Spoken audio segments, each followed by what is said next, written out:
You hear her numbers, she's looking at growing, getting the next customer every single day, learning to do hard things every single day. I mean, for me, I think if I wake up and in a week I haven't done a hard thing, then I know I'm not doing it right. It's about really being hungry. That's when you can confidently say you have skin in the game. Fantastic. And, Roy, what does it mean to put skin in the game? I would look at skin in the game in various angles.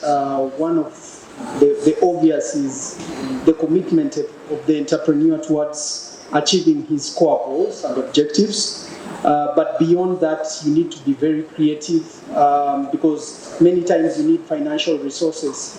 And this may be from your pocket, but it does not necessarily mean that you will fulfill the requirements of the business from your pocket. So you may need to engage and take a risk of either getting co-founders to work with you or vest some of the intellectual ability that you may not have or may not be your strength to support the core goals that you want to achieve.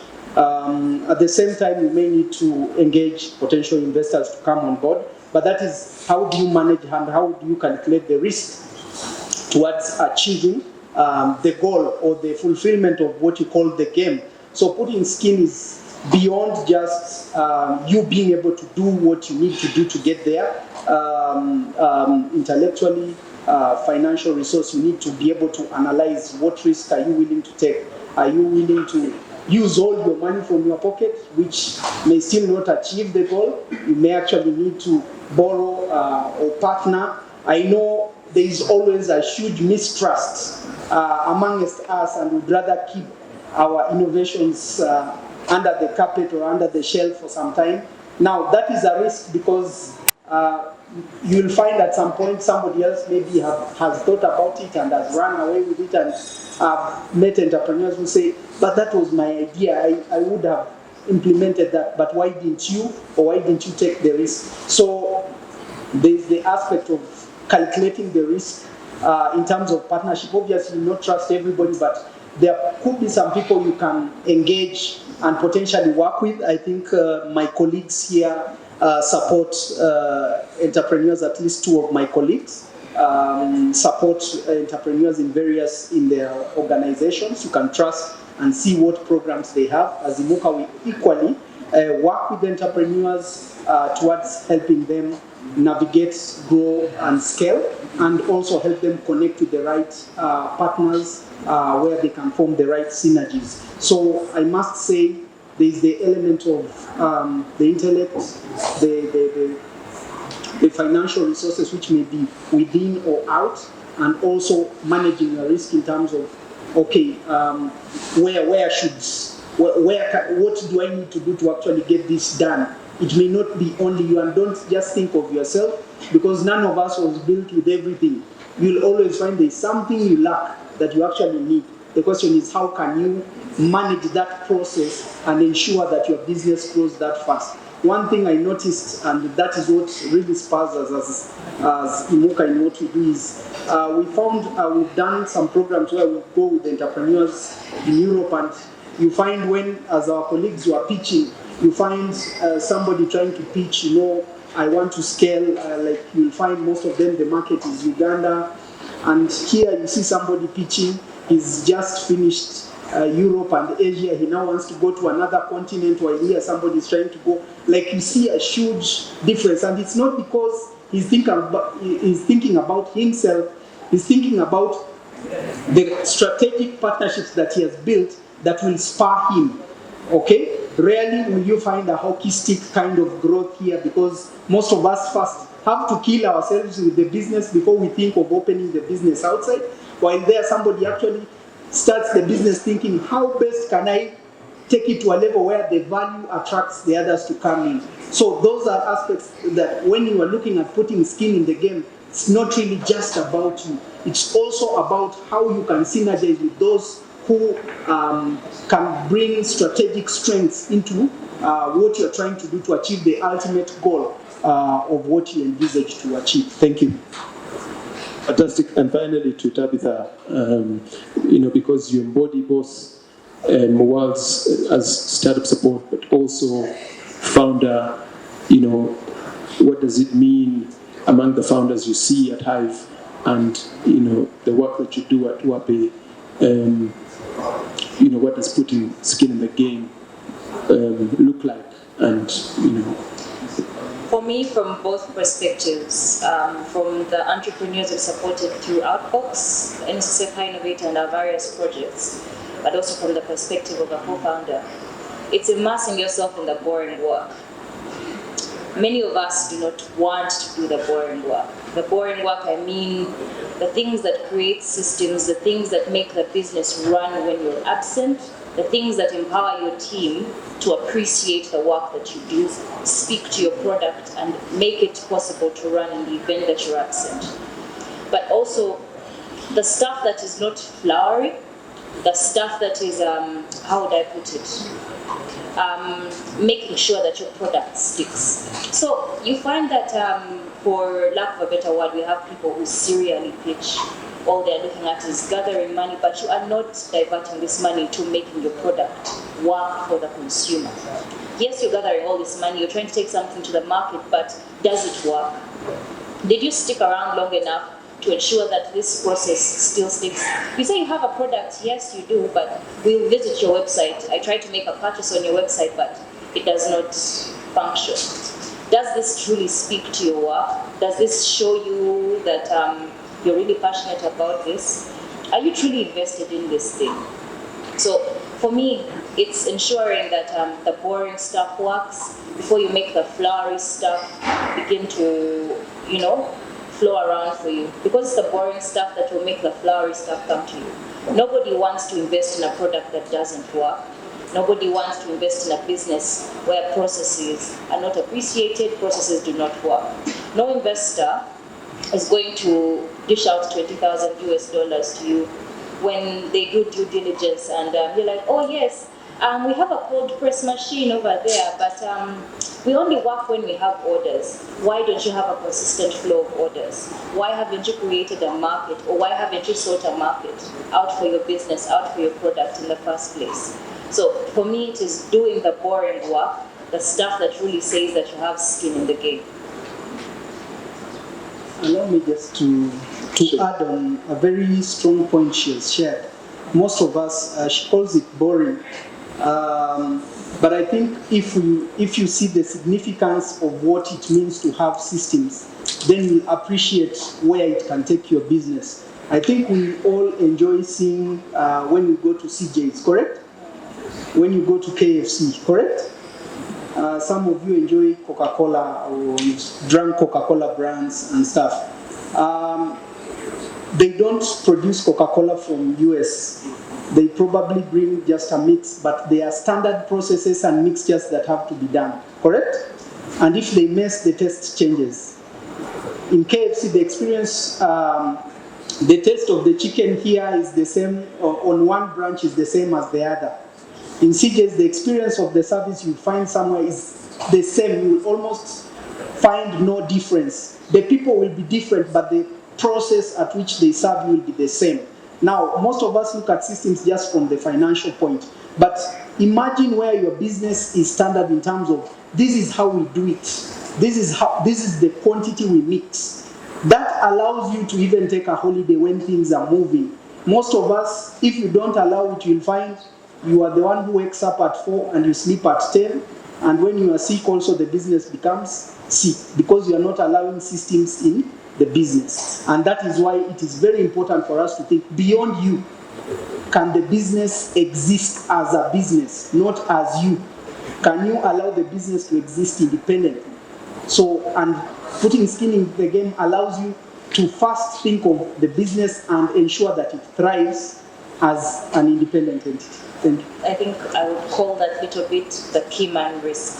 It's a thing that investors look at the top, where they say, if this guy stepped away from his business for a month, what then happens to the business? Will it all come crumbling down?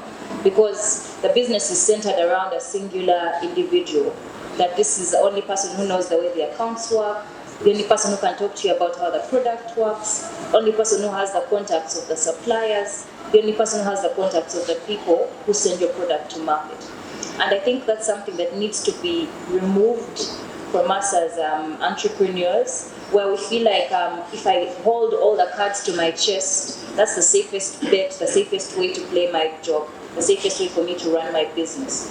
And it's something that needs to be taken out of us as a people, that you ought to create a team that you can trust, you ought to create processes that work, that enable your business to survive beyond just you. Fantastic. You touched on an interesting point earlier about entrepreneurs who are raising every little hackathon prize. You're there, you show every conference. I had the term from Inolua Boeji the other day, entrepreneurs as a service, so you're doing this for what it feels like and what it looks like, but there's no substance. Your app doesn't work, your product doesn't ship, your burn rate is in the gutters. So, what misconceptions do you guys see out there? And sometimes the startup life is glorified and glamorized. You see these guys speaking at conferences and traveling to Dubai or wherever.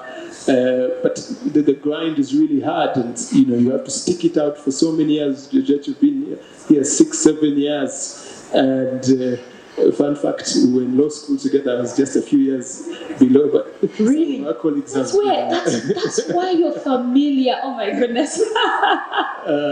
Wow. You just hit it right there, and I just like what she said about doing the boring stuff. I probably wouldn't be here if Wazi didn't have a team, But I also realize that entrepreneurs who do a lot of pitches every 5K, every 10K, every 20K, every 30K, you're the same entrepreneur. Yeah. And chances are you don't even have a product or a service. And if you do, that product or service cannot survive on its own with revenue.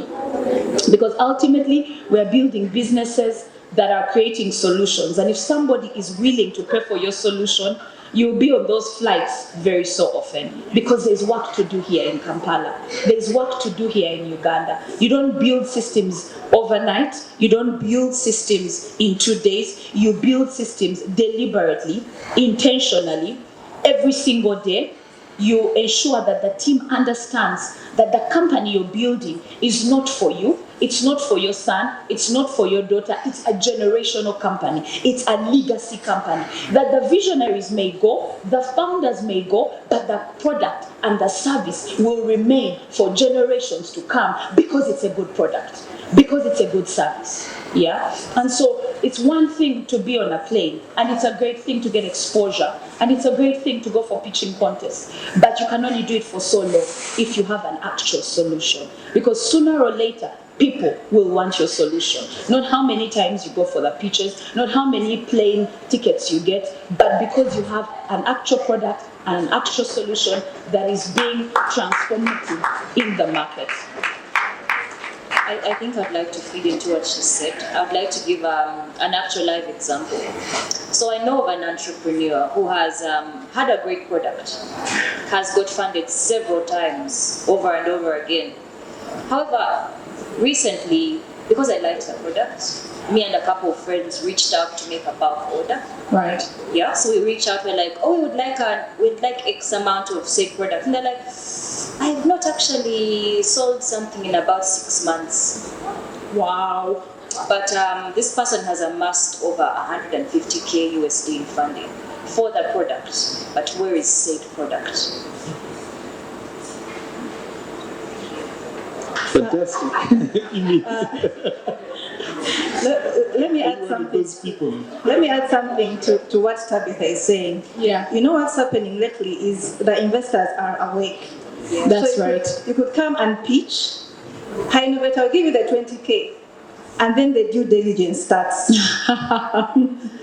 Entrepreneurs, due diligence means we are going to come and dissect every part of your business, from finance to procurement. If you say you have a machinery that does this and this, we'll check, does it do this and this? You know, things have changed. Investors are alert. If you say you produce 1,000 cups a month, you have to show investors that you're actually producing 1,000 cups a month. So while we are thinking about pitching, we need to think about doing the actual work. We need to invest in our staff. They need to buy in our visions of our businesses. That's good. If you're not investing in your staff, if you're not doing capacity building for your staff, That's good. You're wasting time. You need to make use of your staff to build your business.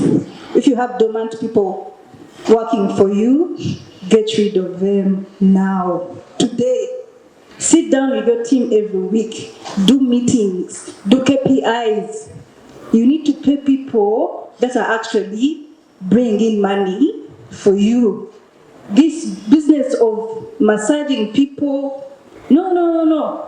Your staff need to be as uncomfortable as you are as a founder. They need to know that for you to pay them, they need to work, right? Right? Right. Right? Right. Thanks. Roy, you want to jump in? Just one more thing, maybe to also add on one of the reasons why you'll find many early-stage businesses would rather pitch for grants, which is fine, but rarely do we accommodate equity or are willing to accommodate equity, is by our definition, you don't want somebody to be on your neck, correct? Correct. And many times it's because you don't have the systems and you don't want to have accountability, and that denies you the opportunity to open up your business for others to actually work with you. Now, many times that's what makes our growth rates very slow, because we are not willing to allow others to actually come in and have systems in place. Now, systems allows the business to grow. You'd rather have, I will quote Charles Mbire, it's not mine. He always often says he's one of the minority stakeholders of MTN. He says having small of big is better than big of small. You'd rather have 1% of $1 billion company than have 100% of a million shilling company. Okay? So the thing is, when you allow systems, if it is a good idea, people will want to work with you, people will want to invest in you, and they will want the company to grow. But as it grows, your percentage may be growing low. It may be reducing. But the value of your company, your commitment, you don't need to be there 24/7 to see, hey, where has he taken the... You don't have to be the watchman, the administrator, the cleaner, the messenger. Are we together? Because you have systems in place. And that is something that I really want to encourage all of us, that when you deliberately allow your business to develop systems, it's difficult, but once you allow an open, transparent process to be developed, you'll find the level and the chances of growth will certainly increase, simply because you are creating an opportunity for others to bolster your growth. Thank you very much. That's right. So we are about to open it up to the audience, so you can share your thoughts and questions. But just one question: putting skin in the game is hard, and it's really tough. A startup is like building a rocket ship and trying to fly it at the same time. And sometimes you don't have domain expertise, so you went to law school. She's lucky she studied, computer business and IT. And women usually have even bigger problems. You're trying to raise money in a room full of men, and then your family wants you to support them. You've gone to school, they're looking at you now, and you're like, I'm trying to run this startup and raise 5K, and the 5K is taking you through loops of like 10 months. You have to pitch and study, and maybe you won't get it at the end of the day. So it's not that easy actually committing to do that, leaving your job to go full-time in a startup, actually building a product, finding product market fit. So what challenges have you faced? What challenges do you see out there, towards trying to do this, and how have you tried to solve them, or do you think people can go about trying to do that? We'll start with Roy. All right. I think I'll speak now from our experience as Imuka Access as we support entrepreneurs in scaling. One of the challenges that we found is one, character. And character is really something that you have to nurture and develop. Can you be reliable? Can you be trusted? Are you a person of your words? Are you committed to what you are doing? Or you are simply, do you say a wolf in a sheep's skin? Yeah, so that is a question that usually can easily be answered during the process of support, where you'll find somebody is not who he says he is. And you'll find quite a number of entrepreneurs are not who they say they are. I think my colleague brought out an example of one. Another challenge we find is prioritization. How do you prioritize building the company or simply moving everywhere? Okay. Are you keen to actually achieve your goals, or you are just keen to make people happy? So how do you prioritize? Then there is something about when you don't prioritize and plan, money can confuse. You can come, maybe pitch and win, or get somebody to support, and because you didn't plan appropriately, chances are you divert funds. You wanted to buy machines or maybe motor vehicle or something for your operations, and suddenly an opportunity. Some of us who are, you think of, I think nowadays I see people doing forex trading or crypto. You know those weird, where you simply want to double the cash instead of build that authentic product to actually take you to the next level. So you'll find these are dynamics that we'll always find, that we find as challenges, and they test you as an entrepreneur. Do you really want to achieve what you are trying to achieve, or you can easily be wavered by anything that you actually come across? Thank you. Yeah, Tabitha? For me, from the perspective of outputs, having supported a couple of businesses, several businesses, around, many people are risk averse around trying new things, especially when they're starting out, and also when they look at putting more resources to gain a lot more. And then my other thing would be around social norms and people's reception towards innovation. So you could introduce a new product into the market, something unconventional, but people are like, that will never work. Those things don't work here. For Ugandans, are you sure people will use AI? Are you sure somebody would want to buy, those kinds of frames? That's not what we use around here. No, people are not going to buy them at that price point. Come on. Have you tried it yet? So some of these things are the things that put people take a step back from trying, or even beginning, or even continuing. And so for me, these are some of the things that I feel that I have actually seen are barriers to people actually putting more skin in the game, but also investing time and resources. They listen too much to what people say. Yeah, man. And I think it's the saddest thing. Georgette, people told you your glasses are crap. Yeah, of course. People are like, oh my goodness, why are you going through all this? Why don't you just go, do it like the other companies, your other competitors?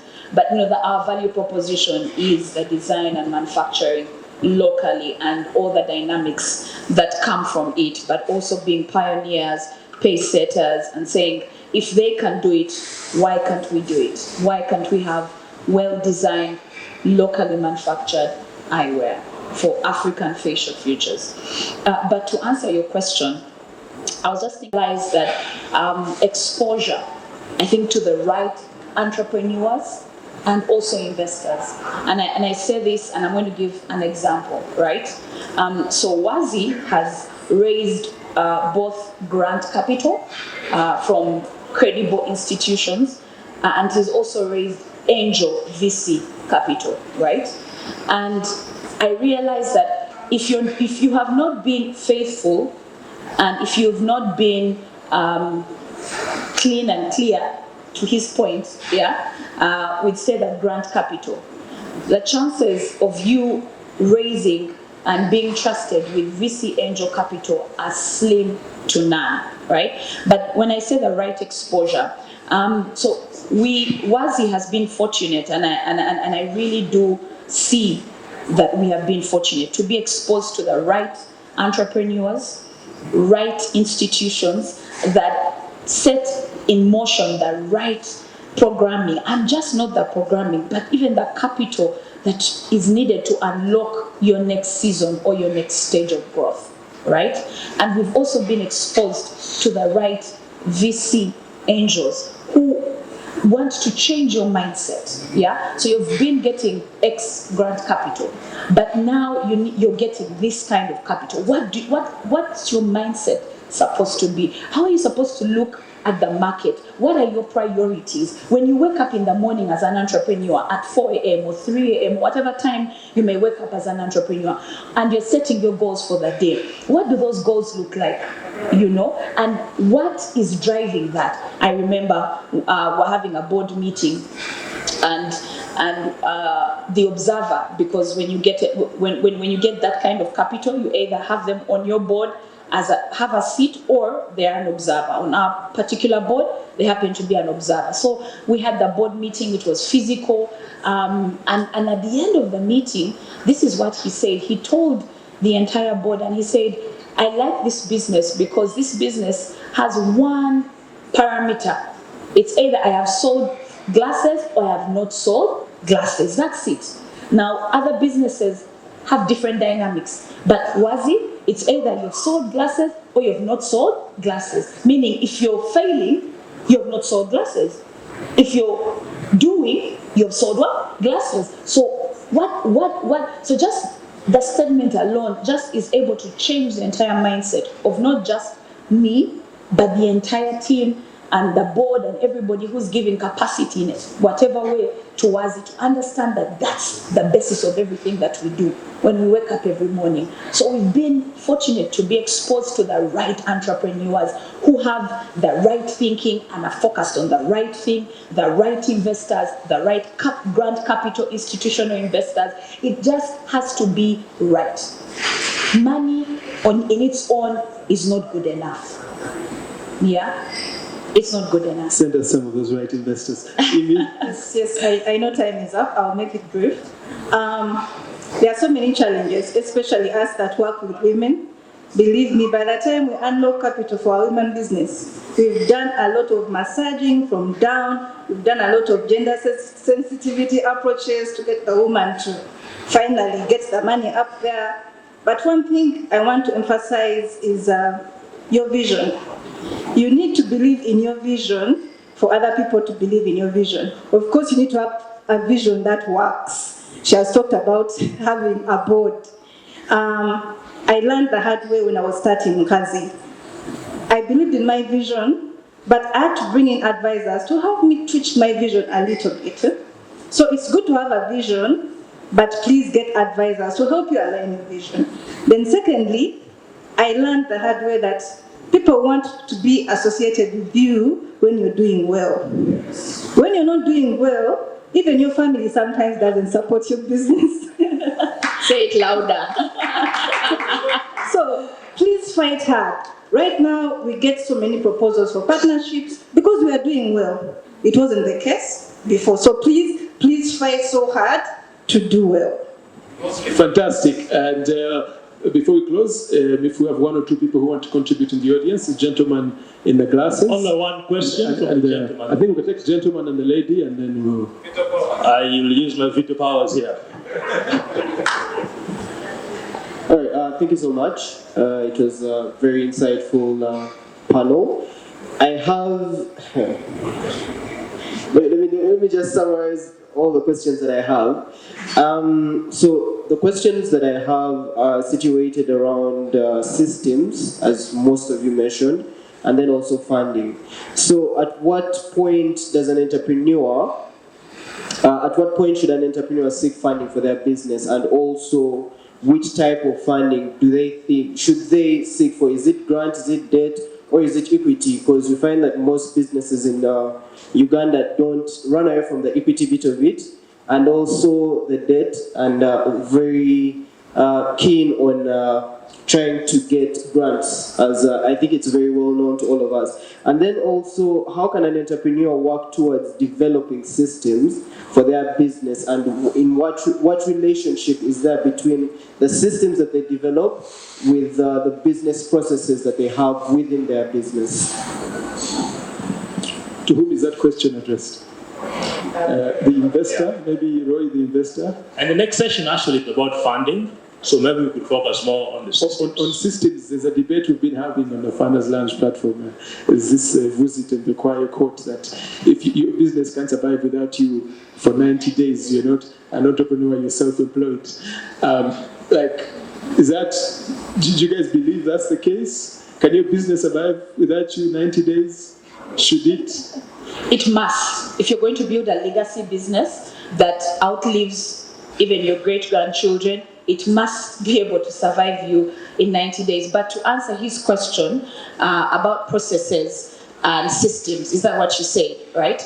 So, of course, as your business grows, you'll be able to have enough, or rather, the right capital to be able to employ the right people, because you have to have the right team, you know, in key places. So for instance, and I'll just use Wazi here, we have finance, because we need to have a reputable, experienced person leading the finance, because we fundraise, we have different stakeholders, and there are different things, right? There's financial modeling and what the journey to profitability looks like. So you need somebody with that expertise to do it, and you equip them. You have to have a financial policy that governs the company. Then you have to have an administrative aspect of it, because Georgette is not going to be here and then somebody's calling, hey Georgette, we want your glasses on the internet. That doesn't make what? Sense. So you have to have an administrative and then operational, and also have an operational manual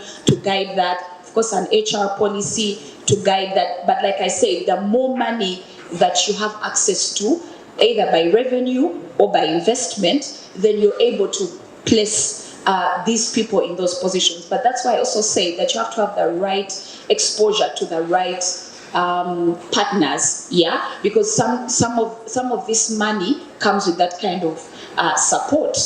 I don't know if that makes sense. So they'll be able to advise you strategically how to have the right team in the right places, and by the way, these things are already there. You don't even have to develop them yourself. They are already there. And also having the right team structure. It's structure and strategy, but most importantly, culture. It is often said that culture is strategy for breakfast. So if you want the right culture, the culture that we see at CJ's, or the culture that we see in many of these places, it definitely has to start with your own personal leadership. Are you able to lead yourself to the place where you're going to get your people from here and bring them here? Because the leader never goes down to their level. Someone comes 20 minutes past time. Oh, I'm so sorry, it rained. I know, it rained. No.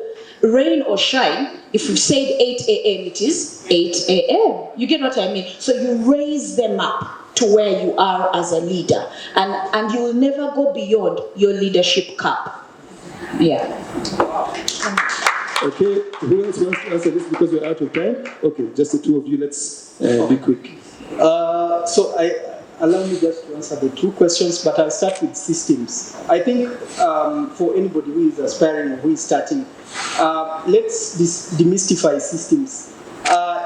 Whenever you are trying to discover maybe a new recipe, for example, you'll always say, I'll put 2 spoons of whatever, salt, sugar, whatever, so that ultimately if you get something nice, you can still do the same. Are we together? Scientifically, if you are creating a new product or whatever, you always want to, even if you go to a new place or a new forest, you always want to leave a trail that will take you back to where you know. So typically in business, you need to start documenting the basics. Just, okay, I've bought this, I've made this. Now, once you start documenting, you have now an understanding. It starts with you being transparent, then others will be transparent. The values you emit are those that will reflect in your team. If you cheat the business, don't expect your team not to cheat the business. So those values that you start with, if you document and say, I've taken this, is it a salary, is it an allowance or whatever, that is the same that will be reflected in the... So just on an early stage, documentation will allow a system, because eventually you can easily show somebody, okay, this is what I do, this is what I have been doing. So as he does that, maybe you can do more, and that allows you to onboard the team. Okay? On financing, at what stage, it really varies depending on what you're trying to do and the idea. But typically, on early stages, if you don't have the resources and you have a unique idea, ideally we go for the grant opportunities that are aligned with the idea. Maybe your idea's goal may impact farmers or create jobs or whatever. Usually there are a number of calls. They may allow such an idea to be tested, because that is money that is willing to be tested without a bid. So that is not a point you can decide to use debt because you've not tested. Then once you develop or test or develop something that is tangible, then you can go to angels, and angels are willing to try out because there's a step you've made, and they believe in it. It's not yet there, but they believe that there's something that can come out of it. And that's why they are called angels, because they're willing to take the risk. Their risk level is a bit high. Now, once you start making some money, then you can go on VCs. Now, with VCs, yeah, they want to now take the market. They believe with their investment, which can be structured, model your business model, then they can play a role. At that point, as you make money and you are having profitability, then debt can be accommodated, because with debt, you have an obligation to pay. So you avoid debt if you cannot generate to be able to pay back, because that will create an obligation that may eat whatever, if it is collateral they use or whatever. So usually we start with less risky. Why big firms we do not encourage them so much to go on grant is because grants sometimes also come with preconditions which may veer you off your business, and you focus on fulfilling grant requirements and not the business requirements. I've actually seen some businesses change their business simply because they were pursuing and fulfilling a grant. Okay? Unfortunately, that may kill your business. So once you refine your idea, then focus on commercial opportunities which allow you to simply focus on your goal, and VCs or partners or investors who are aligned with the vision that you are trying to take the company to. Thank you. Okay. Awesome, Tabitha. So feeding into what has been said by Amy, the gentleman from Imuka Capital, and my colleague over here. The stage at which a business speaks to what amount of money you're seeking to raise, who you're seeking to raise it from. And there are various projects in the ecosystem that can support you with that. For example, how many of us have heard of the NSSFI Innovator before? Good. So we have a couple of partners in the building. We have Imi from Kazipreneur, there's a gentleman from Zimba. There are businesses we have funded, such as Bella's Fresh Chinyanja, as well as Emrich. And these are people who have benefited from something called catalytic seed funding. So the kind of funding we give is for you to be able to propel yourself to another level, so that you may be able to access the kind of funding he was mentioning that comes from VCs and angels. So these are the kinds of things that are available in our ecosystem. And these are some of the things we offer where we come from. I'm open to a conversation with some of us much later on after this. So there's this, if you are lacking information about what funding can look like, you can always check out something called the Business Foundational course, which we have, which can enable you to understand every facet of your business up until you can get funded. It feeds into really businesses accessing that $20,000 US. But also there's something called the Venture Capital Institute. Is it the VC Institute or V Institute? So they have a breakdown of the different types of funding, breaks down angel investing down to a granular level, breaks down seed funding to a granular level, so you can understand what kind of fit would be great for your business at whichever stage that you may like. So it's also great to arm yourself with this kind of information. So you don't just thrust yourself into every program that shows up in the ecosystem, or thrust yourself into every program you've seen in the internet. So it helps you understand better what you need to do for your business as and when you need to do it.